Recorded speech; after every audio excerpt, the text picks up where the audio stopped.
सब भाई बहनों को राधे राधे। श्रीमद् भागवत महापुराण की जय हो। संत सनातन धर्म की जय हो। गौ माता की जय। अगला अध्याय श्रीमद् भागवत का। अर्जुन श्री कृष्ण भगवान के साथ द्वारका में गया हुआ है, तो युधिष्ठिर कह रहे हैं कि उनको पता चल गया है कि कलयुग का प्रवेश हो चुका है। पहले द्वापर में किसी के घर में ताले नहीं लगा करते, कि अभी ताले लगने लगे हैं, चोरी होने लगी हैं, तो अभी आगे क्या करें। अर्जुन अब तक आ नहीं था और भीमसेन तथा धर्मराज वैसी बातें कर रहे थे आपस में। इतने में अर्जुन आ गया। उसके मुख पर तेज का आभास मात्र भी नहीं दिखता था, ऐसे घबरा घबरा लग रहा था। युधिष्ठिर ने उसे पूछा कि तेज कहाँ गया। अर्जुन, तूने द्वार पर आए हुए अतिथि का सत्कार किए बिना ही तो कहीं खाना कहीं भोजन तो नहीं कर लिया आपने। अर्जुन ने कहा, क्या बताऊं भाई, मेरे प्रभु ने मेरा त्याग कर दिया। जिन्होंने लाक्षागृह से हमें बचाया था वे अब तो स्वधाम पधारे। प्रभु मुझे अंतकाल में साथ नहीं ले गए। उन्होंने मुझसे कहा कि जब तू मेरे साथ आया ही नहीं था तो फिर मैं तुझे अपने साथ कैसे ले जा सकता हूँ। मैंने तुझे गीता शास्त्र का जो ज्ञान दिया है वही तेरी रक्षा करेगा। बड़े भैया, आज तक मैं कभी हारा नहीं था, किंतु कृष्ण विरह से व्याकुल हुआ मैं आज द्वारका से लौट रहा था तो रास्ते में काबा लोगों ने मुझे लूट लिया। मुझे लगता है कि मुझ में जो शक्ति थी वह मेरी नहीं थी, किंतु द्वारकाधीश ही की थी, और उनके चले जाने से वह शक्ति भी चली गई है। मुझे प्रभु के उन अनंत उपकारों की याद आ रही है। लाक्षागृह दहन आदि कई संकट अवस्था में उन्होंने हमारी रक्षा की थी। कृष्ण कृपा को याद करते करते अर्जुन कृष्ण विरह में रो रहे हैं। धर्मराज से अर्जुन कह रहा है कि द्रुपद राजा की राजसभा में मैंने जो मत्स्य भेद किया था वह भगवान की शक्ति के बल पर ही किया था। कई महाराजा मत्स्य भेद न कर सके। कर्ण ने सोचा कि मैं मत्स्य भेद करूं। कृष्ण ने सोचा कि कर्ण ने मत्स्य भेद कर दिया तो मेरा अर्जुन रह जाएगा और द्रौपदी कर्ण की हो जाएगी। ऐसा सोचकर ही श्री कृष्ण ने सभा में कर्ण का अपमान करवाया। कृष्ण ने एक दासी को द्रौपदी के पास भेजा और द्रौपदी ने हीन जाति के कर्ण से विवाह करने से इनकार कर दिया। कृष्ण ने दासी को द्रौपदी के पास भेजा कि कर्ण को हीन जाति के कर्ण से विवाह करने से इनकार कर दिया कि सूत पुत्र है, ऐसे बोला था उन्होंने। मुझ में तो हिम्मत ही न थी, किंतु मुझ पर भगवान की कृपा दृष्टि थी, जिससे मुझ में शक्ति का संचार हुआ और मैं उस दिन मत्स्य भेद कर सका। लाक्षागृह की आग में पांडव जल कर मर गए हैं, ऐसा मानकर दुर्योधन ने तो उनका श्राद्धो भी कर दिया था।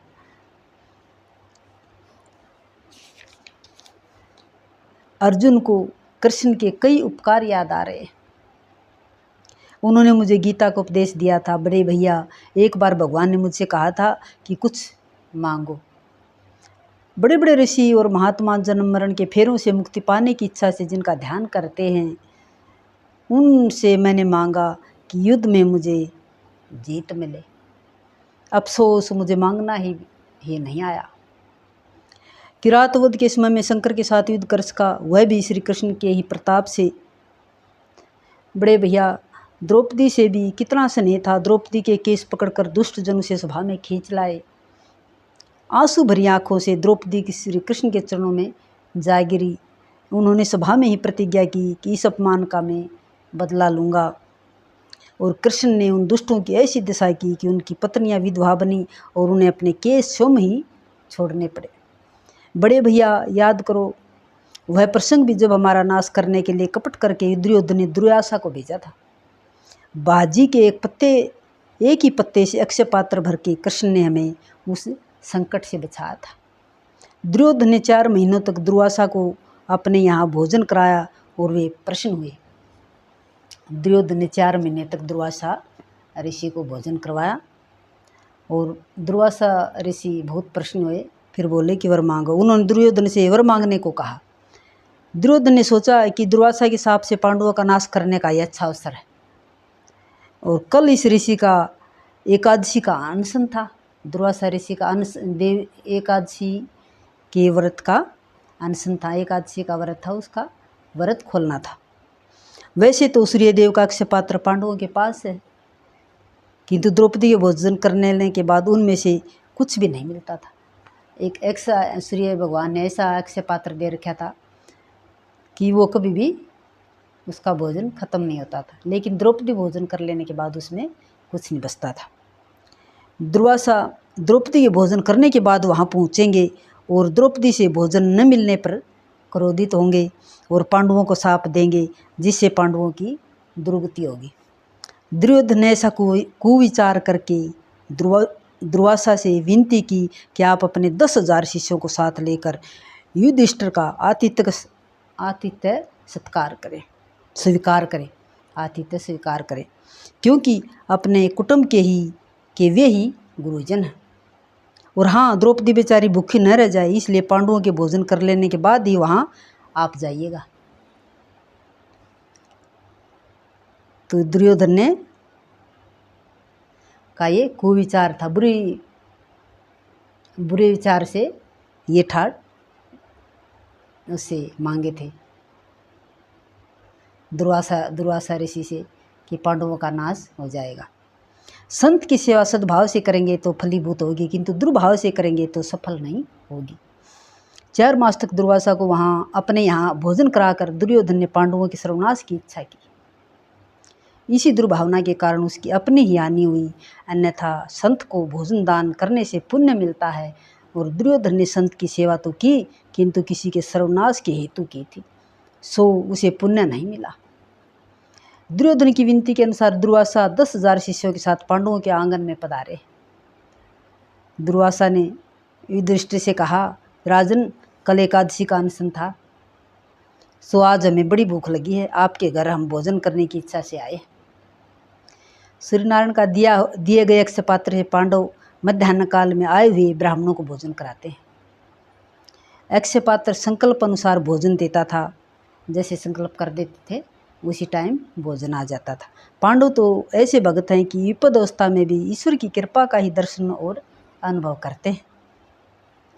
आज द्रौपदी भर भोजन कर चुकी है, सो अक्षय पात्र से कुछ भी मिलने की संभावना थी ही नहीं। फिर भी युधिष्ठिर जी ने दुर्वासा से कहा कि बड़ी कृपा हुई हम पर कि आपने हमारा आंगन पावन किया, आप सब गंगा स्नान कर लें तो इतने में भोजन तैयार कर देंगे। धर्मराज का धैर्य तो देखो कि घर में अन्न का एक कण भी नहीं है, फिर भी उन्होंने 10,000 ब्राह्मणों को भोजन के लिए आमंत्रण दिया। युधिष्ठिर को विश्वास है कि मैंने आज तक कभी अपने धर्म की उपेक्षा नहीं की है, इससे धर्म स्वरूप प्रभु मेरी रक्षा अवश्य करेंगे। भीम, अर्जुन, द्रौपदी आदि चिंता कर रहे हैं कि इन सब को भोजन कैसे कराएंगे। द्रौपदी भी सोचती है कि अब अक्षय पात्र भी काम नहीं आ सकता क्योंकि मैंने भोजन कर लिया है। द्रौपदी दुख से कातर हो रही थी कि भोजन न मिलने से क्रोधित होकर दुर्वासा शाप दे देंगे और मेरे पांडवों का सत्यानाश हो जाएगा। द्रौपदी द्वारकाधीश की प्रार्थना करने लगी, नाथ मेरी लाज रखना, नहीं तो जगत तुम्हारी भी खिल्ली उड़ाएगा। द्रौपदी ने आर्तनाद किया, और जिस प्रकार आज तक तुमने हमारी सहायता करके लाज रखी है, उसी तरह आज भी हमारी लाज रखना। आज तो हम इन 10,000 संतों को भोजन न कर दे सकेंगे तो दुर्वासा शाप दे देंगे और हमारा सर्वनाश हो जाएगा। जीव जब तक प्रभु को प्रेम से घबराकर पुकारता नहीं है तब तक कुछ नहीं होता है। जीव संकट अवस्था में प्रभु को पुकारता है। द्रौपदी ने दुख से कातर होकर घबराकर प्रभु को पुकारा। परमात्मा ने द्रौपदी की आर्तवाणी सुनी तो उसकी सहायता करने के लिए आने को तैयार हो गई। भगत जब हृदयपूर्वक कीर्तन करता है तो भगवान का सिंहासन भी डोलने लगता है। भगवान जाने की तैयारी कर रहे थे, तब उत्थान का समय हो रहा था। रुक्मिणी जी थाल में मेवा लेकर आई थी। एक और रुक्मिणी कृष्ण से भोग लगाने का आग्रह कर रही थी और भोग के बाद जाने को कहती थी, तो दूसरी ओर द्रौपदी आर्तनाद कर रही थी, द्रौपदी पुकार रही थी। कृष्ण ने वहाँ जाने को की सोचा तो रुक्मिणी पहले भोग का आग्रह करने लगी। तो भगवान ने कहा, 10,000 ब्राह्मणों को द्रौपदी वन में भोजन कैसे कराएगी? मैं तो चला, भोजन मैं भी वहीं कर लूँगा। द्वारकानाथ दौड़ते ही द्रौपदी की उस कुटिया में आए जहाँ वह बड़ी तन्मयता से प्रार्थना कर रही थी। भगवान वहीं प्रकट हुए। इस प्रकार तन्मयता से कीर्तन करो कि भगवान बाहों में लेकर तुमसे कहीं की आंखें खोलो, मैं आ गया हूँ। भगवान ने द्रौपदी से कहा है कि देख मैं आ गया हूँ, मुझे बड़ी भूख लगी है, कुछ खाने को दो। द्रौपदी ने हाथ जोड़कर कहा है कि हम तो लूट गए हैं, हमारे घर में कुछ भी नहीं है। आप मजाक न करें, 10,000 संतों को भोजन कराना है, इसलिए मैंने आपको पुकारा। आप उसकी व्यवस्था करके हमारी लाज रखें तो बड़ी कृपा होगी। तो भगवान कहते हैं कि संतों के भोजन का प्रबंध तो बाद में होता रहेगा, किंतु पहले मेरे खाने की तो कुछ बात कर। तू भोजन से पहले मेरे लिए हमेशा कुछ न कुछ रख लेती है, तो आज भी जो तूने रख छोड़ा हो वह मुझे दे दे। द्रौपदी कहते हैं कि नाथ, आज तो मैं भूल ही गई थी, सो आपके लिए कुछ भी नहीं रहा है। भगवान ने कहा कि वह अपना अक्षय पात्र मुझे दिखाओ, शायद मेरे लिए उसमें कुछ हो। द्रौपदी ने प्रभु के हाथ से में अक्षय पात्र रख दिया। उन्होंने देखा तो सब्जी का एक पत्ता उसमें रह गया था। सब्जी का एक पत्ता भगवान ने मिल गया उसमें। तो वैसे तो अक्षय पात्र में कुछ वह पत्ता कहाँ से आ सकता था, किंतु भगवान ने प्रेम प्रयोग से पत्ता उत्पन्न कर लिया और उन्होंने उस पत्ते का प्राशन किया। और परमात्मा को जीव जब प्रेम से कुछ भी देता है तो उन्हें तृप्ति हो जाती है। अंतर्यामी रूप से वे सभी जीवों में व्याप्त हैं, तय उनकी जब तृप्ति होती है तो सभी जीव भी तृप्त हो जाते हैं।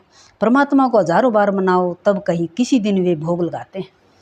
कन्हैया को रोज भोग लगाओ, किसी दिन कुछ भी वे ग्रहण करेंगे तो भी तुम्हारा बेड़ा पार हो जाएगा। अगर किसी भी दिन एक दिन भी भोग लगा लेंगे तो बेड़ा पार हो जाएगा। परमात्मा को अल्प मात्र में भी भोजन कराओगे तो सारे जगत को भोजन कराने का पुण्य मिलेगा। भगवान द्रौपदी से कहते हैं कि आज जगत के सभी जीव तृप्त हो गए। भगवान दुर्वासा और अन्य 10,000 संत सभी तृप्त हो गए।